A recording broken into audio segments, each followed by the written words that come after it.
সুপ্রিয় দর্শক, আপনাদের ভালোবাসা আমরা চ্যানেল কর্তৃপক্ষ থেকে আসলাম অসহায় মেয়ের কাছে। আমরা শুনবো তার জীবন কাহিনী। আসসালামু আলাইকুম। জি ওয়ালাইকুম সালাম। আসসালামু আলাইকুম। ওয়ালাইকুম আসসালাম। আপু কেমন আছো? জি আল্লাহর রহমতে ভালো আছে। আপনি কেমন আছেন? আল্লাহ তাআলা খুব ভালো রাখছে। যাই হোক, তোমার পরিচয়টা আরেকবার দিবা প্লিজ। জি আমার নাম মোসাম্মদ সাথী আক্তার। আমার দেশের বাড়ি মামিসিং জামালপুর। আর আমার বাবা আছে অসুস্থ, মা আছে সৎ মা, দুটো ভাই আছে। ও আচ্ছা, ছোট দুই ভাই না, তুমি বড়? জি আমি বড়। আচ্ছা, তোমার বয়সটা কত? 21 বছর রানিং চলতেছে। 21 বছর। তোমার আগে তো বিয়ে শাদী হয়নি, অবিবাহিত না? যে না, বিয়ে শাদী হয় নাই। বিয়ে শাদী হয় নাই। যাই হোক, পড়াশোনা কতটুকু করেছিলে? 8 পর্যন্ত করছি, 8 পাস করি নাই। 8 পাস। ও তো 8 পর্যন্ত পড়াশোনা নাকি? তোমার কি পড়াশোনা করার ইচ্ছা ছিল না? জি ইচ্ছা ছিল, সামর্থ্য ছিল না। বুঝতে পারছি, মানে টাকা পয়সা থাকলে তুমি পড়াশোনা করতা। জি মনের ভিতরে ইচ্ছা আছে কিন্তু অর্থ নাই নাকি? জি এটা তো আমাদের ক্যামেরার সামনে কি জন্য আসছো? বিয়ে শাদীর জন্য?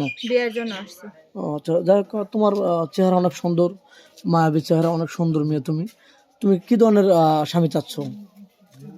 দাড়িওয়ালা হবে নাকি হলে মানে কালো হলে চলবে, নাকি সুন্দর লাগবে, না স্মার্ট লাগবে, কিরকম লাগবে বলো তো? যে কালো হলেও চলবে, দাঁড়িয়ে হলেও চলবে, স্মার্ট না হলেও চলবে।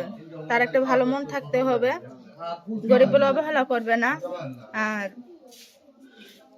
তোমাকে ভালোবাসা দেবে, তুমি তাকে ভালোবাসা দেবে নাকি? তোমাকে সে মনের মতো করে বুঝবে, কষ্ট দেবে না। এটা তোমার কথা আমি বলে দিলাম, নাকি তুমি বলবে? হ্যাঁ এরকমটাই। আচ্ছা, যাই হোক, কোন প্রবাসী ভাই, যেমন আমাদের এই ভিডিওটা প্রবাসী ভাই অনেক বেশি দেখে, কোন প্রবাসী ভাই তোমাকে বিয়ে করতে চাইলেন, তোমার কোনো আপত্তি আছে? যে না, আপত্তি নেই। তারা কিন্তু অনেক কঠোর পরিশ্রম করে তার বাপ মা বা স্ত্রীর জন্য তারা কর্ম করবে, মাথার ঘাম পায়ে ফেলাবে। তাদেরকে আবার ভবিষ্যতে কষ্ট দিবে কিনা? যে না, কষ্ট দিব না। কারণ আমি যেমনটা বললাম যে তোমার কোনো প্রবাসী ভাইয়ের সাথে তোমার বিয়ে হলো, সে তোমাকে বাংলাদেশে রেখে চলে গেলেন, তোমার জন্য কষ্ট করতে গেলেন, তুমি ওরা একজনের হাত ধরে চলে যাবে কিনা, বা পরকে লিপ্ত হবে কিনা? যে না, এরকম কোনো কিছু করবো না। এরকম কোনো কিছু করবে না। আচ্ছা, তোমার দেখতে অনেক সুন্দর। তুমি কোনো প্রবাসী ভাই তার একটা বেবি আছে, ছোট্ট একটা বেবি আছে, বা তার ওয়াইফ নাই, বা ওয়াইফ অসুস্থ, এরকম ম্যান হলে তোমার চলবে কিনা? তুমি বিয়ে করবে? জি সত্যি তো? জি পরে আবার ধোকাবাজি 2 নম্বরে কোনো ছলছাতুরি করবে না তো? যে না। সত্যি বলছো? জি যাক, তুমি কি রান্না করতে ভালোবাসো আর কি খেতে ভালোবাসো? খেতে তো সবটাই ভালোবাসি, কিন্তু ওরকম অর্থের কারণে খাওয়া হয় না।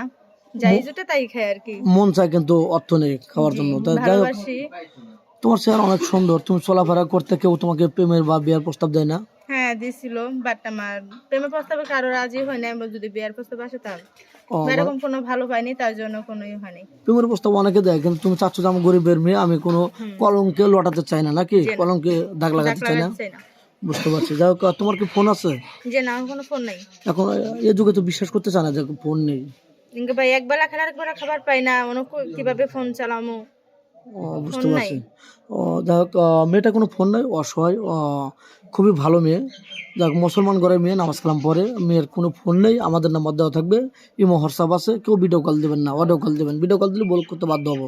ভালো থাকবেন, সুস্থ থাকবেন, এই সবার জন্য দোয়া করি। আল্লাহ হাফেজ।